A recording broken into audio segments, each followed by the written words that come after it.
కౌశికి శ్రీవల్లితో చెప్పాను కదమ్మా శ్రీవల్లి, బూచి అటువంటి వాడు కాదు, మత్తులో నీపై పడినట్టున్నాడు అంతే అని కౌశికి చెప్తూ ఉంటుంది.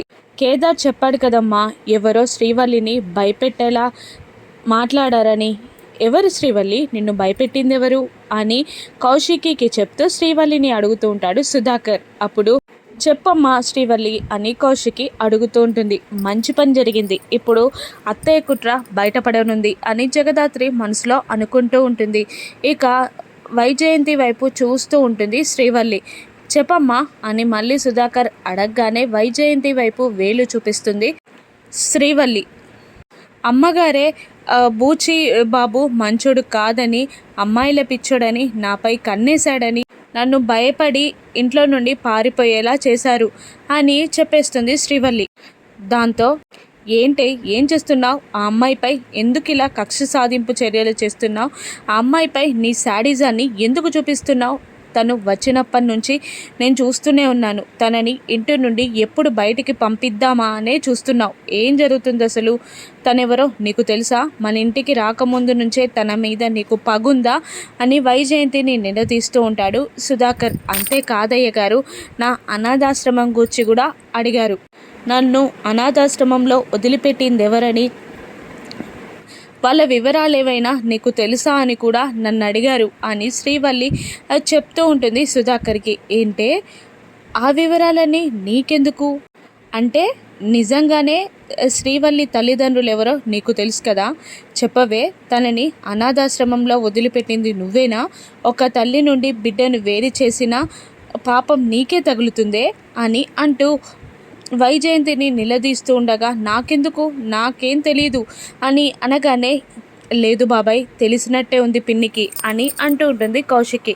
ఇప్పుడు ఇది నిజం చెప్పే వరకు నేను వదిలిపెడతానా? వదిలిపెట్టను. చెప్పవే, శ్రీవల్లి తల్లిదండ్రులు ఎవరు? నీకే తెలుసా? నువ్వే శ్రీవల్లిని అనాథని చేశావా అంటూ వైజయంతిని లాగి పెట్టి కొడతాడు సుధాకర్. దాంతో వైజయంతి వెళ్ళి టేబుల్ పైన పడుతుంది. చెప్పు, ఈరోజు నువ్వు చేసిన కుట్రలన్నీ బయటపెట్టు అని సుధాకర్ నిలదీస్తుండగా దిగ్గున ఉలిక్కి పడుతుంది వైజయంతి. ఇదంతా తన ఊహే. శ్రీవల్లి నిజం బయట పెడితే సుధాకర్ ఎలా రియాక్ట్ అవుతాడని వైజయంతి ఊహించుకుంది. చెప్పమ్మా శ్రీవల్లి అని మళ్ళీ సుధాకర్ అడుగుతుండగా, ఇంట్లో గొడవలవ్వడం ఇష్టం లేని జగదాత్రి వాళ్ళ అనాథాశ్రమం వాళ్ళ పిల్లల్ని చూడాలి అనిపించిందంట, ఎవరో వచ్చి చెప్పారంట అని అంటూ ఉంటుంది జగదాత్రి.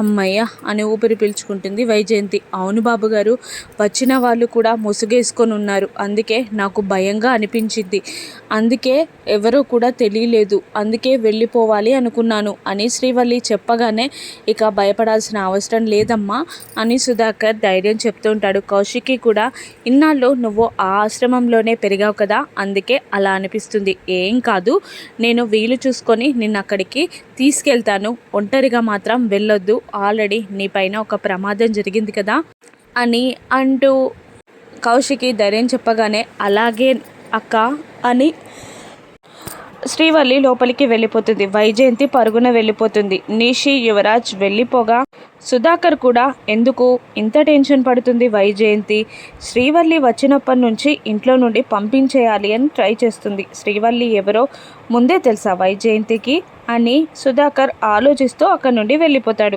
కేదార్ జగదాత్రిలు దగ్గరికి రాగానే, మన ముందు ఇంకో పెద్ద సమస్య ఉంది, 25 లక్షలు మధ్యాహ్నం వరకు ఇవ్వాలి అన్నాడు, ఈలోపు ఆ ప్రాబ్లమ్స్ని మనం సెట్ చేయాలి అని అంటూ ఉంటుంది కౌశికి. మేము చూసుకుంటాం వదిన, జేడీకేడీలకి ఇన్ఫామ్ చేస్తాం, వాళ్ళే ఈ సమస్యని పరిష్కరిస్తారు అని అంటూ ఉంటుంది జగదాత్రి. అప్పుడే ఆ బస్తీ పెద్ద సోములు నుండి జగదాత్రికి ఫోన్ వస్తుంది. ఇక ఫోన్ లిఫ్ట్ చేసి, హలో అని అనగానే, మధ్యాహ్నం వరకే మీ గడువు, మర్యాదగా డబ్బులు తెచ్చి కట్టండి అని అంటూ ఉంటాడు సోములు. అలాగే, ఆలోపు ఇచ్చేస్తాం అని కాల్ కట్ చేసి, మేము జేడీకేడీల దగ్గరికి వెళ్తాం వదిన అని కౌశికి చెప్పి అక్కడ నుండి బయటపడతారు జగదాత్రి, కేదార్. ఈ కేసు నుండి మా ఆయన బయటపడాలి అని అనుకుంటూ ఉంటుంది కౌశికి. జేడీకేడీలు కారులో బయలుదేరి రమ్యకి ఫోన్ చేసి అంతా అలర్ట్గా ఉండమని, మనకి టైం ఎక్కువగా లేదని, అంతా సాల్వ్ చేయాలని చెప్పి అమ్మాయి గౌరీని వెతుక్కుంటూ వెళ్తారు జేడీకేడి. ఇయర్ ఫోన్స్ పెట్టుకొని మంచిగా సాంగ్స్ ఎంజాయ్ చేస్తూ డ్యాన్స్ చేస్తూ ఉంటుంది గౌరీ. అప్పుడే డోర్ సౌండ్ వినబడడంతో డోర్ ఓపెన్ చేసి వచ్చిన వాళ్ళు ఎవరో తెలియక ఎవరు మీరు అని అడగగానే పోలీస్ అని అంటూ ఉంటాడు కేడి. దాంతో రండి రండి అని అంటూ లోపలికి దారి జేడీకి చైర్ వేస్తుంది గౌరీ. ఎందుకు వచ్చారు అని అడుగుతూ ఉండగా నిన్న నీ పైన ఎవరో అఘాయిత్యం చేశారంట కదా, దాని గురించి కనుక్కుందామని వచ్చాం అని జేడీ అనగానే నేనేం కంప్లైంట్ ఇవ్వలేదే అని అంటూ ఉంటుంది గౌరీ. కంప్లైంట్ ఇవ్వలేదు, కానీ మీ బస్తీలో ఒకతను మాకు ఫోన్ చేసి చెప్పాడు. అది నిజమా కాదా చెప్తే మేము వెళ్ళిపోతాం అని జేడీ లాజికల్గా అడగగానే అమ్మో కాదని చెప్తే వచ్చే 24 లక్షలు రావేమో, అవునని చెప్తే ఎక్కడి దాకా చెప్పాలో తెలియదు అని గౌరీ ఆలోచిస్తూ కంగారు పడుతూ ఉండగా ఏంటి నీ పైన అతను బలాత్కారం చేశాడని అన్నారు, నిజమేనా కాదా అని కేడి అడుగుతుండగా నిజమే నిజమే అని ఒప్పేసుకుంటుంది గౌరీ. ఎంత దూరంలో లిఫ్ట్ ఆగారు, ఏ ఏరియా అని వాళ్ళు అడుగుతూ ఉండగా నాకు గుర్తులేదు అంటుంది గౌరీ. ఫోన్ చేసి చెప్పిన వాళ్ళు 1 కిలోమీటర్ అన్నారు, నిజమేనా అని అనగానే నిజమే అని ఒప్పేసుకుంటుంది గౌరీ. 1 కిలోమీటర్కి మీరు లిఫ్ట్ అడగాల్సిన అవసరం ఏంటి అని జేడీ ప్రశ్నిస్తూ ఉండగా తడబడుతూనే కాలు నొప్పిగా ఉందని అలా చేశాను అని అంటూ ఉంటుంది గౌరీ. ఓహో ఓకే కరెక్టే, కానీ కూర్చున్నాకే నీపై పడ్డాడా అని అంటుండగా అవును అనేస్తుంది గౌరీ. డ్రైవింగ్ చేస్తూనే నీపై పడ్డాడా అని మళ్ళీ జేడీ అంటూ ఉండగా కాదు కొంత దూరం వెళ్ళాక నాపై పడ్డాడు అని గౌరీ ఒప్పేసుకుంటుంది. అసలు అలా చేస్తాడని నేను అనుకోలేదు, అందుకే కారులో కూర్చున్నాను అని అమాయకరాల్లాగా నటిస్తూ ఉంటుంది గౌరీ. అవునా, మరి నువ్వు కారు ఎందుకు దిగావు? నీపై పడ్డవాడు నిన్ను దిగిపోమ్మని కార్ లాక్స్ ఓపెన్ చేయడు కదా, కార్ లాక్లో ఉంటుంది కదా, నీకు డోర్ ఎలా ఓపెన్ అయింది అని అంటూ ఉండగా అది అది అది అని తడబడుతూనే ఏమో అలా వచ్చేసింది అని చెప్పేస్తుంది గౌరీ. ఓహో అవునా అలా వచ్చేసిందా అని అంటూ తికమక ప్రశ్నలు పెడుతూ మీ ఆయన ఏం చేసుకుంటారు, మీ ఆయన ఎక్కడ పని చేస్తారు అని డైరెక్ట్గా అడిగేస్తాడు కేడి. దుబాయ్లో అని నోరు జారుతుంది గౌరీ టెన్షన్లో.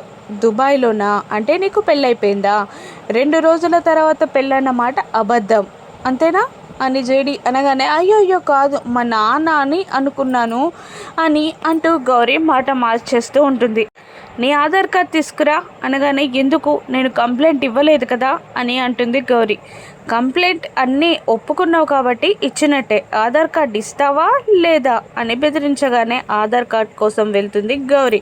అక్కడ మంగళసూత్రాన్ని చూసి గౌరీకి పెళ్ళైపోయిందని నిర్ధారించుకుంటాడు జేడీ కేడి. ఇక ఆధార్ కార్డులో భర్త యాదయ్య అని ఉందని కూడా చెప్పి ఇంకా టెన్షన్కి గురి చేస్తారు గౌరీని. అయ్యో ప్రింట్ తప్పుపడింది, అది మా నాన్న అని గౌరీ అబద్ధం చెప్పేస్తుంది. ఓ ఫోన్ నెంబర్ ఇవ్వు, ఏదైనా అవసరం ఉంటే మాట్లాడాలి కదా, లేదంటే డైరెక్ట్గా రమ్మంటావా అని జేడీ అనగానే ఫోన్ నెంబర్ ఇస్తుంది గౌరీ. ఇక సరే వెళ్తామంటూ జేడీకేడి బయటికి వచ్చి రమ్యకి ఇప్పుడు కాల్ వస్తుంది అని చెప్పగానే గౌరీ పెద్దయ్యకి కాల్ చేసి అంతా జరిగిందంతా చెప్పగానే నేను చూసుకుంటాను అని అతను మాట్లాడుతూ ఉంటాడు. ఇక కాల్ రికార్డ్ సోములు నుంచి వచ్చిందని జేడీకి రమ్య ఫోన్ చేసి చెప్పగానే వామ్మో ముసలోడా, ఈ వయసులో ఇటువంటి పనులు చేస్తున్నావా, ఆ గ్యాంగ్ని బయట పెట్టాలి అంటే ఇంకా సాక్ష్యదారులు కావాలి అని అంటూ ప్లాన్ చేస్తూ ఉంటారు జేడీ కేడి. ఇక సోములుని ఆ గౌరీని ఆ గ్యాంగ్ని వీళ్ళు ఎలా పట్టుకుంటారో రానున్న ఎపిసోడ్స్లో చూద్దాం. Thank you for watching.